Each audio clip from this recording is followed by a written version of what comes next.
Hello guys, this is Mauro from Infotech.com, and on this video we'll look at the features and changes included on Windows 10 build 17650. This is a new preview for Windows 10 version 1809, expected to release sometime in October or before the end of 2018.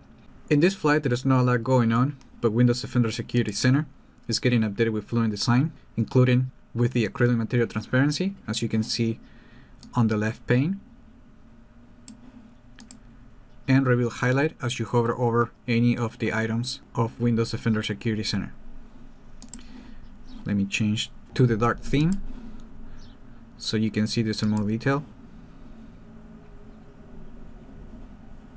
And according to Microsoft, the app now uses the color scheme that you have configured in the Settings app, but it's not working on my installation. As you can see, everything stays blue even if I restart the app.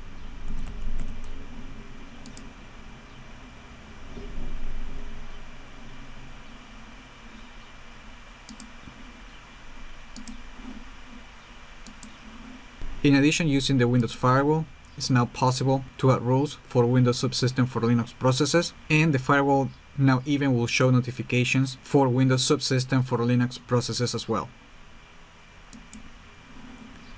In the Settings app, there are no significant changes, but on Windows Security, you will notice the icons for the different areas of protection now includes a notification icon. And that's pretty much all that's new with Windows 10 build 17650. Remember that we're still in the early days of this development, so there's not a lot going on just yet. Remember to like the video, leave your comment, subscribe to the channel if you haven't done that yet, and I just hope this video was informative for you, and I do thank you for viewing.